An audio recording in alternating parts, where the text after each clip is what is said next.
जय गौरी शंकर, जय गुरु माँ। आज कहानी वृंदा की।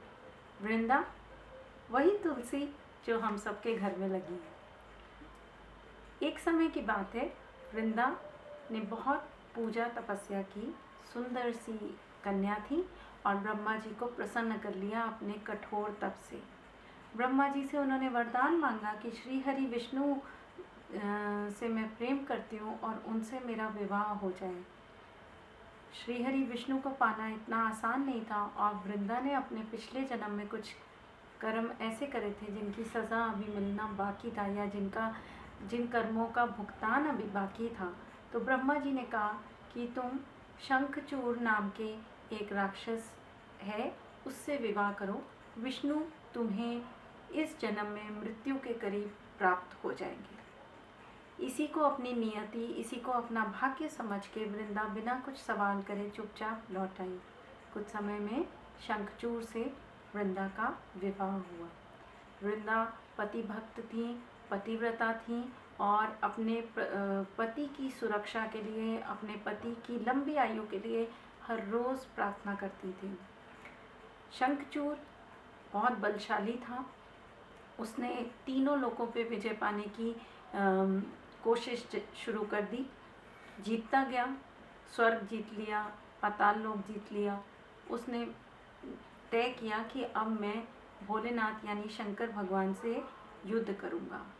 भोलेनाथ में और शंखचूड़ में भयंकर युद्ध छिड़ गया। काफ़ी समय तक ये युद्ध चलता रहा। भोलेनाथ जब जब उस पर वार करें, भोलेनाथ उसका कुछ बिगाड़ ही ना पाए, क्योंकि हर तीर भोलेनाथ का जाके एक सुरक्षा कवच से टकराता था और एक सुरक्षा घेरा बना हुआ था शंखचूड़ के चारों ओर, और वो उस तीर जो है उसी को भेद नहीं पाता था, तो शंखचूड़ को तो छू भी नहीं पाता था। वो एक सुरक्षा के घेरे में था शंखचूड़, और ये सुरक्षा घेरा कुछ और नहीं, उसकी पत्नी वृंदा का था, जो पति के युद्ध में जाने के समय से पूरे टाइम पूजा में बैठी उनके लिए प्रार्थना कर रही थी। सब देवताओं की समझ में आ गया कि भोलेनाथ के लिए शंखचूड़ को हराना इतना आसान नहीं है। ऐसे में श्री हरि विष्णु ने माया रची। उन्होंने शंखचूड़ का रूप बनाया और महल में पहुंच गए और वृंदा को आवाज़ लगाई। वृंदा पूजा छोड़ के उठी और शंखचूड़ बने विष्णु भगवान ने कहा, वृंदा मैं लौट आया और मैं युद्ध जीत गया, मैंने शंकर को हरा दिया। उनका इतना कहना था, वृंदा ने उनके पांव छुए और प्रसन्न होकर उनके गले लगी।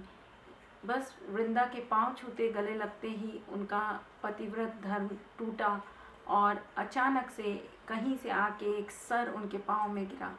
देखा तो वो शंखचूड़ यानी वृंदा के पति का ही सर था।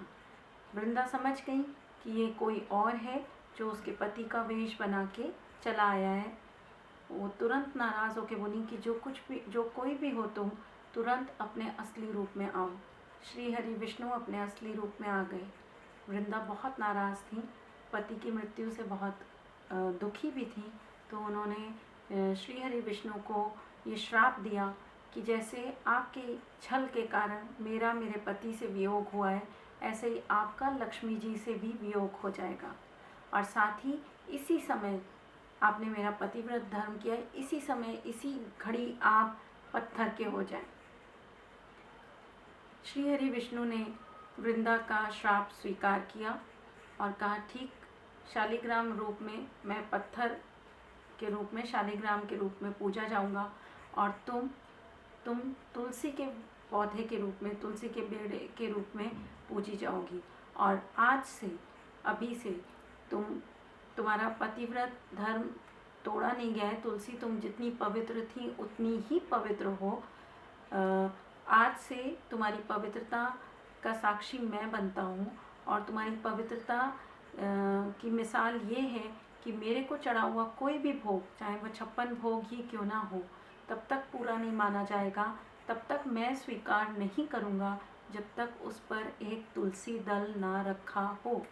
जिस घर में भी तुलसी का पौधा होगा वहाँ सुख, शांति और असमय मृत्यु का खतरा नहीं रहेगा।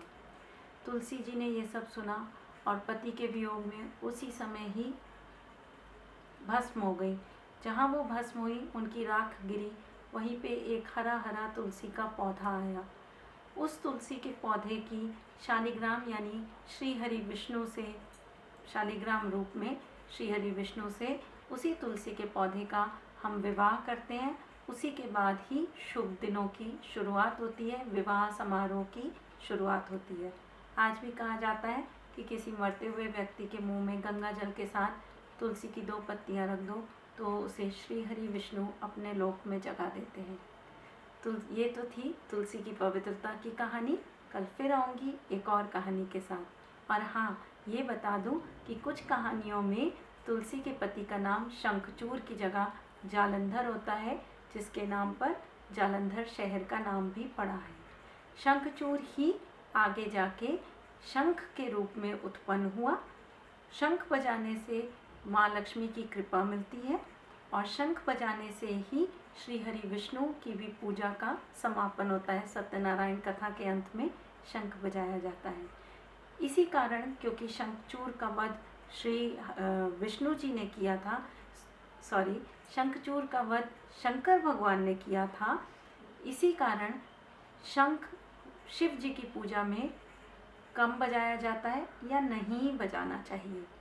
और हाँ, जो श्राप दिया था ना तुलसी ने, उसका फल ये हुआ कि राम रूप में जब पृथ्वी पे श्री हरि विष्णु ने जन्म लिया तो उनकी पत्नी सीता का हरण हो गया और उन्हें भी सीता का विरह सहना पड़ा था, जैसे तुलसी को अपने पति का विरह सहना पड़ा था। आशा करती हूँ ये कहानी आपको अच्छी लगी होगी। जय गौरी शंकर, जय गुरुदेव।